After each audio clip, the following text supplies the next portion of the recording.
Lionel মেসির নেতৃত্বে টানা দ্বিতীয়বার বিশ্বকাপ জয়ের স্বপ্ন নিয়ে মাঠে নামা আর্জেন্টিনা শেষ পর্যন্ত ফিরল খালি হাতে। ম্যাচের পুরো চিত্র বিশ্লেষণ করলে স্পষ্ট হয়ে ওঠে কেন এই হার তাদের প্রাপ্য ছিল। ৫টি প্রধান কারণ। ১. পুরো ম্যাচে আক্রমণের ছিটেফোঁটাও ছিল না। আর্জেন্টিনার আক্রমণভাগের নিষ্ক্রিয়তা ছিল রীতিমতো চোখে পড়ার মতো। প্রথমার্ধে তারা একটি কর্নারও আদায় করতে পারেনি, প্রতিপক্ষের বক্সে কোনো কার্যকর ছোঁয়া ছিল না, আর গোলের উদ্দেশ্যে কোনো শটও নেয়নি।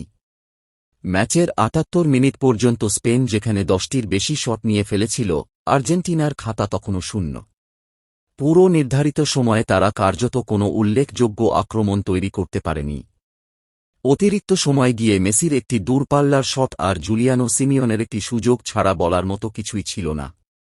এমন খরা নিয়ে বিশ্বকাপ ফাইনাল জেতা প্রায় অসম্ভব। ২. স্পেনের আধিপত্যে আর্জেন্টিনার হাঁসফাঁস। পুরো ম্যাচে বল দখলে স্পষ্ট আধিপত্য দেখিয়েছে স্পেন। মধ্যমাঠে রদ্রিপেদ্রিদের নিয়ন্ত্রণ আর লামিনে ইয়ামালনিকো উইলিয়ামসদের প্রান্তিক গতিতে আর্জেন্টিনা রীতিমতো নিঃশ্বাস নেওয়ার সুযোগ পায়নি। স্পেনের প্রেসিং এতটাই কার্যকর ছিল যে আর্জেন্টিনা বল পেয়েও বেশিক্ষণ রাখতে পারছিল না। এই পরিস্থিতিতে দলটি রক্ষণাত্মক হয়ে পড়ে এবং পাল্টা আক্রমণ তৈরির সামর্থ্যও হারিয়ে ফেলে। বাংলাভিশনের গুগল নিউজ ফলো করতে ক্লিক করুন। ৩. এনজো ফার্নান্দেজের লাল কার্ড, টার্নিং পয়েন্ট।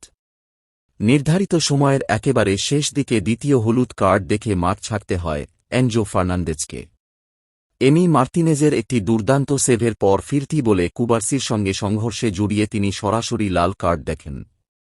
ফলে অতিরিক্ত সময়ের পুরোটাই আর্জেন্টিনাকে খেলতে হয় ১০ জন নিয়ে। এমনিতেই আক্রমণে ভুগতে থাকা দলের জন্য এক খেলোয়াড় কম নিয়ে অতিরিক্ত ৩০ মিনিট টিকে থাকা ছিল প্রায় অসাধ্য কাজ। ৪. বিচ্ছিন্ন মেসি। লিওনেল মেসিকে ঘিরেই ছিল আর্জেন্টিনার শেষ বিশ্বকাপ স্বপ্ন, কিন্তু পুরো ম্যাচে তাকে কার্যত একা ফেলে রাখা হয়।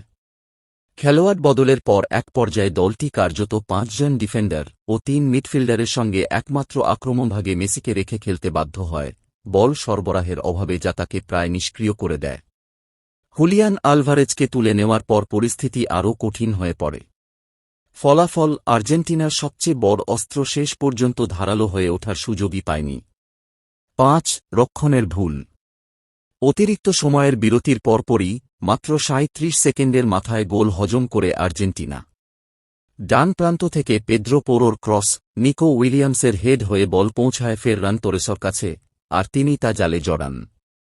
সেটপিস ও ক্রস সামলানোর দুর্বলতা পুরো ম্যাচেই কিছুটা ভুগিয়েছে আর্জেন্টিনাকে, আর ঠিক সেই জায়গা থেকেই আসে সিদ্ধান্তসূচক গোলটি।